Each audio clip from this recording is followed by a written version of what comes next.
The studio lights glowed softly, bathing the set in cool blues and silvers. Everything looked polished, controlled, perfect for live television. Megyn Kelly sat at her desk, papers neatly stacked, posture calm but alert. Across from her, Meghan Markle adjusted her microphone, a practiced smile resting on her face. To viewers at home, it looked like just another high-profile interview. But behind the scenes, tension was already crackling. Producers whispered urgently through headsets. Social media was already buzzing.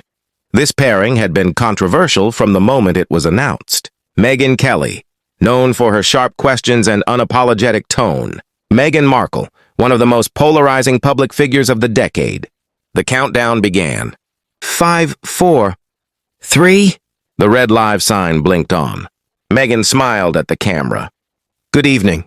Tonight, we're joined by Meghan Markle, actress, philanthropist, and former member of the British royal family. Megyn, thank you for being here. Megyn nodded gracefully. Thank you for having me, Megyn. At first, the conversation flowed smoothly. Megyn spoke about charity work, mental health awareness, and life in California. Megyn listened, occasionally nodding, occasionally jotting notes. The audience relaxed. Critics waited. Then Megyn leaned forward. Megyn, she said evenly, you've often spoken about being silenced, yet you've given multiple interviews, podcasts, documentaries, and books. Some critics say that doesn't align. How do you respond to that? The temperature in the room shifted. Megyn's smile tightened. I think it's interesting that my truth is always framed as contradiction. Speaking up after years of mistreatment doesn't mean I wasn't silenced before. Megyn raised an eyebrow. But many would argue that the royal family gave you a global platform. Megyn interrupted. A platform without protection isn't a platform, Megyn, it's a trap. A murmur rippled through the studio. Megyn remained composed, but her tone sharpened. So you're saying responsibility lies entirely elsewhere? Megyn crossed her arms slightly. I'm saying accountability matters. The first spark had landed. On social media, clips were already spreading. Viewers sensed it. This wasn't going to stay polite for long. Megyn glanced briefly at her notes, then back at Megyn. Let's talk about accountability then. The storm had begun. Megyn's voice stayed calm, but every word now landed heavier.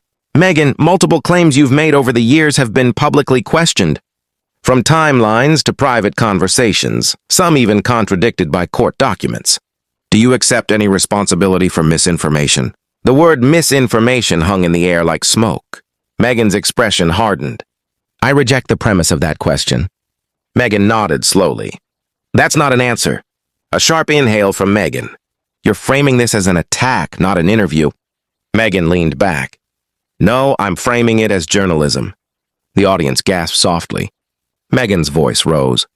Journalism should include empathy. And accountability, Megyn shot back instantly.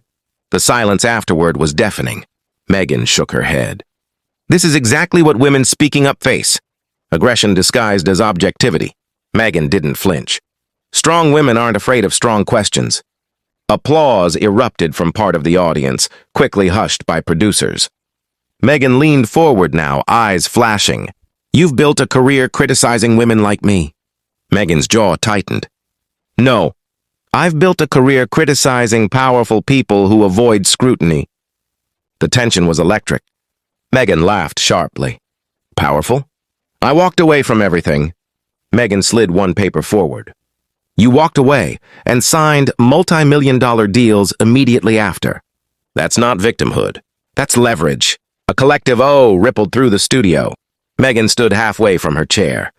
This is unfair. Megyn's voice dropped, deadly calm.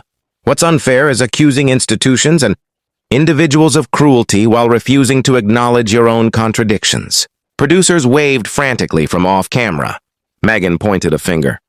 You don't get to define my experience. Megyn met her gaze. And you don't get to rewrite reality without challenge. The room exploded, voices overlapping, tension spiraling. The host, the guest, neither backing down. Finally, Megyn grabbed her microphone. I won't sit here and be attacked. Megyn responded instantly. Then don't come to a live interview expecting applause instead of questions. Megyn turned toward the exit. The live sign was still on. The camera stayed on Megyn Kelly as Meghan Markle walked off the set. For a split second, the world seemed to stop. Then Megyn exhaled and faced the camera. "Well," she said calmly, "that was unexpected, but not unscripted." Social media erupted within seconds. Clips flooded timelines. Hashtags exploded. Commentators took sides. Some called it brutal. Others called it overdue. Megyn continued unapologetic. "This is what live television looks like when narratives meet resistance. You don't have to agree, but you do have to answer." Behind the scenes, producers scrambled. Ratings spiked higher than any episode that year. Meanwhile, Megyn's team released statements within minutes calling the interview hostile and biased. Megyn's supporters fired back, praising her for saying what others wouldn't. The internet turned the moment into a cultural battlefield. Late that night, Megyn sat alone in her office, replaying the interview silently on a monitor.